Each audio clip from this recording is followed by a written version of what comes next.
The training, not negotiation, but training. Senator, if I might, Chuck Alexander, Vice President.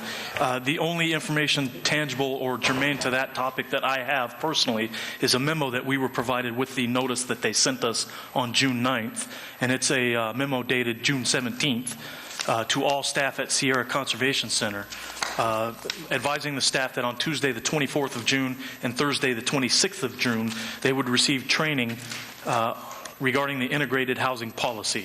Okay, let me hold up here, because I have these memos as well. So are you telling me that there has never been any training of staff until the notice on June,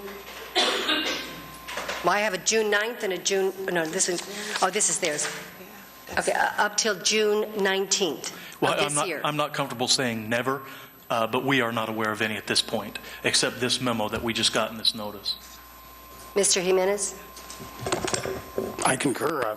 We haven't gotten any information that would lead us to believe something otherwise.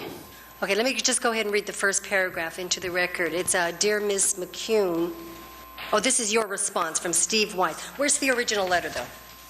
June 9th. Okay, and this is, okay, this is the June 9th letter to CCPOA from Margie McCune, Chief Office of Labor Relations. Second to last tab in the back. Okay, the second to the last tab on the back of the binder. And this says, effective July 2008, the California Department of Corrections and Rehabilitation, blah, blah, blah, intends to commence implementation of Phase 2 of the Integrated Housing Program, blah, blah, blah. Let me see. Okay, it goes on, other stuff. Correctional counselors will play a prominent role in making the initial assessments for appropriate housing assignments. Training will be provided to all impacted BU, Bargaining Unit 6 staff in accord with the implemented terms. Enclosed are documents, post orders, operational procedures, and other documents pertaining to this conversion. If you have any questions, blah, blah, blah. Okay, so then June 9, 2008, it says that training will be provided. Now, in the planning of the documents, at least the documents that I've seen, and, you know, Secretary Kate, I'm glad that you're still here, although you've left the table. At some other point we can speak on this. The plan was to have started this July 1, 2008. The letter on June 9th says training will be provided. You're saying that there has not been training of correctional officers, and in the June 9th memo it says training will be provided. Well, to clarify again, and Senator. Secretary Kate, I don't know if you want to come back up to the table to, or if you'd like to wait to clarify some of these training questions. I can have Mr. Subia. Okay, Mr. Subia, would you care to, because again, too, in your testimony you had indicated that you have trained, but even in the letter, and I had tabbed these because these are questions that I wanted to wait and ask. Let me just ask here. The June 9th letter says training will be provided. Training has been provided. We started training of our staff many months ago, with the exception of some of our rank and file staff. We did complete the training of all of our rank and file staff. I know specifically. Are we talking about BU 6? Yes, Bargaining Unit 6 staff specifically. And that's, those are the correctional officers? Yes, and correctional officers and counselors. We also, I know, for instance, at Sierra Conservation Center, that Warden Clay, the warden of Sierra himself, went and did a presentation and spoke to the staff during that training in order to emphasize the importance of this. Can you just describe the training? The training is, it walks you through the process similar to what we did when we did our presentation to you.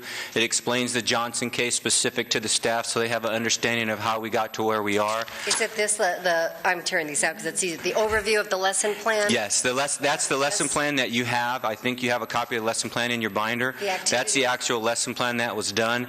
We also had some staff from our Special Projects Unit go over the last month to Sierra Conservation Center and to Mule Creek State Prison to provide some more detailed, to give the staff the opportunity to ask questions specific to what's going to be happening. We wanted to make sure that all the staff at the institution resolution were clear on why we were going where we were, how it was going to be accomplished, and where we would go from there. Okay, and then again, because I've separated, there's training and then there's negotiations. Is it, I don't know, I'm not a labor lawyer. For training to occur in the contract with any of our bargaining units, does training have to be negotiated? Well, the actual process or the impact gets negotiated by the representatives at the table. We'll notice them of what our plan or what our program rollout is going to be, and then they come forward to identify what impact it has on their folks that they represent. We are prepared this week to have those discussions with regard to the operational procedures. I believe when you look at the rollout of Phase 1, Phase 2, it talks about the training in the rollout of Phase 1 in order to ensure that all the staff are trained prior to implementation. Phase 2 is the implementation phase, and that's what we're getting ready to discuss with the local bargaining units now, is the implementation of the actual program itself. Okay, I'll go back over to Mr. Jimenez, but I do want to comment, though, when I was reading through some of the, and these are very helpful documents for me, under frequently asked questions, there was one of the questions, does the integrated housing plan create additional liabilities for staff? The first statement I'm going to say I would disagree with. It says staff liability remains the same. I would just say I think that I don't believe that. I think there are implications for staff, especially if they are going to be the ones at some point moving the individuals over to an ADSEG unit or dealing psychologically with the culture and perhaps raise tensions. I think these are ways in which we can move forward, absolutely. And I'm very, like I said, I'm very pleased to look at some of these percentages, very high in terms of those that have been deemed racially eligible.